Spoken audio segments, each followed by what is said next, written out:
ఉస్నాబాద్ పట్టణంలో motor vehicle inspector Yogeshwar Jadhav ఆధ్వర్యంలో స్థానిక మల్లెచెట్టు చౌరస్తా నుండి అంబేద్కర్ చౌరస్తా వరకు జాతీయ భద్రతా మాసోత్సవాల్లో భాగంగా వివిధ పాఠశాలల విద్యార్థులచే భారీ ర్యాలీ నిర్వహించారు. ఈ సందర్భంగా యోగేశ్వర్ సింగ్ మాట్లాడుతూ రోడ్డు భద్రత పాటించడం ప్రతి ఒక్కరి బాధ్యత అన్నారు.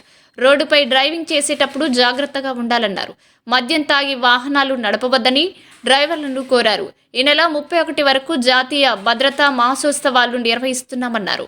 విద్యార్థి దశ నుండి ట్రాఫిక్ పై అవగాహన పెంచుకోవాలన్నారు. ఈ కార్యక్రమంలో ట్రాఫిక్ పోలీసులు, విద్యార్థులు, ఉపాధ్యాయులు పాల్గొన్నారు. ప్రమాదాలను అరికట్టడానికి చిన్న పిల్లలతోటి, స్కూల్ పిల్లలతోటి ప్రోగ్రామ్ కండక్ట్ చేయడం జరిగింది. దీనివల్ల ఇచ్చే మెసేజ్ ఏంటంటే ప్రతి ఒక్కరు కూడా హెల్మెట్ లేనిదే బయటికి రావద్దు. బండి 2 వీలర్ మీద ఉంటే కంపల్సరీ హెల్మెట్ వేసుకొని ట్రావెల్ చేయాలి. సీట్ బెల్ట్ వేసుకోవాలి. ప్లస్ మెయిన్గా ఏంటంటే మద్యం తాగి 2 వీలర్ అయినా 4 వీలర్ అయినా ఎటువంటి వాహనం కూడా నడపకూడదు.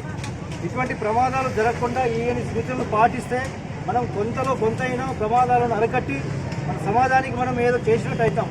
ఈ మెసేజ్ మనం చెప్తే అంతగా పోదు, కానీ పిల్లలతోటి మనం ఈ రోడ్ షో చేయడం వల్ల ఈ ఉద్దేశం నెరవేరుతుంది నేను అనుకుంటున్నాను.